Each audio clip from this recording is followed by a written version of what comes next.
of your communities who share the Kansas River, who are here to celebrate this designation today, I want to say thank you to all of you. I want to also say thank you to Robin Jennison, the Secretary for the Kansas Department of Wildlife, Parks and Tourism, because without her help we wouldn't be here. To Mike Reynolds, who does so much for the National Park Service across dozens and dozens of our units beyond Kansas. To Lyle Butler, the President of the Manhattan Chamber of Commerce, and to so many others who made this day possible. Jake Ohanen, and to Mary Hansen. Jake, where are you? There he is. Look at Jake, the small guy back here, but tall like me. He was a guy who actually helped us save the Gulf Coast. And so we had a tough job here in making sure that we are working with all of you on the Flint Hills of Kansas. So we put him up here and we're going to be working closely with all of you. Let me also just say very quickly that we don't do this alone.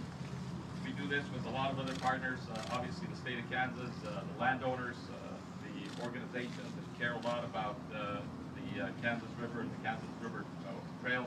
But I particularly want to say thank you to the Friends of the COP. Because without the Friends of the COP, we wouldn't all be here today. Because when you look at 24 places where you now are looking at having access and creating what will be a economic engine for the state of Kansas, it wouldn't happen without the Friends of the COP. Let's get the Friends of the COP around the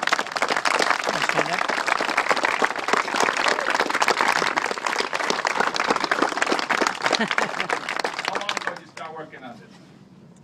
2002. 2002. People say it takes a long time. Not bad for 10 years. All of this done. Great job. Great job.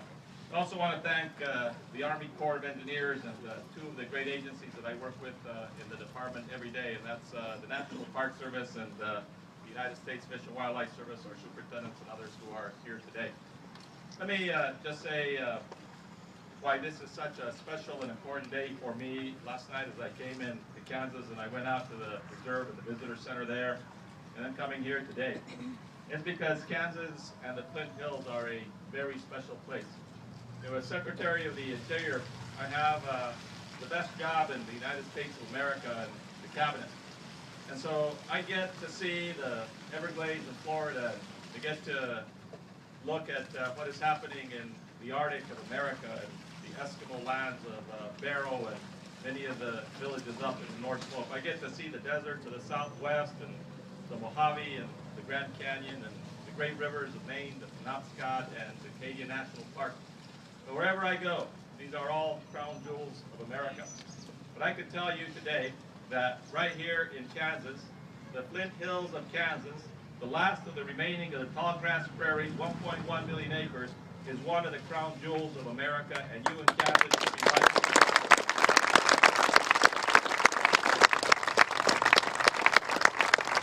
This crown jewel of America needs to make sure that it is taken care of.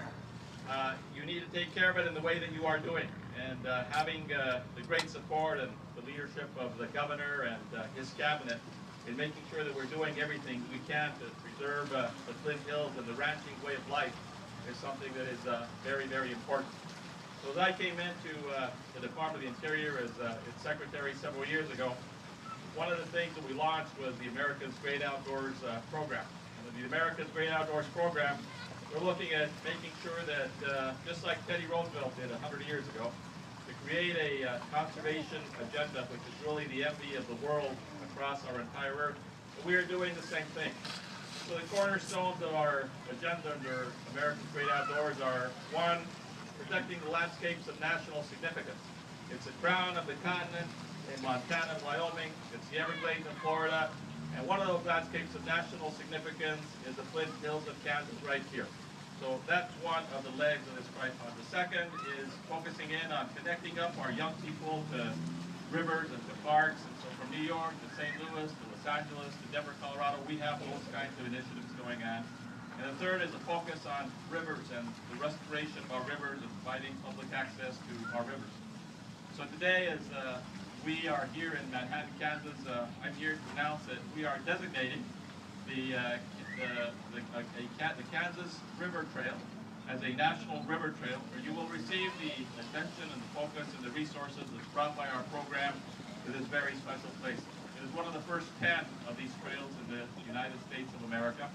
It is not managed by the federal government. We respect private property rights, of course, but we coordinate, like with the Friends of the Cod, to make sure that the world knows about the greatness of these places. So when you think about 174 miles of the Kansas River and the water trail, it's about hunting and those people who love to hunt and who bring so much to the economy of Kansas. It's about those who love to fish among our 40 million anglers in the United States of America who might find a place out there in the reservoirs or in other places to go out and to fish. It's about the kayakers and the boaters who we saw out there this morning.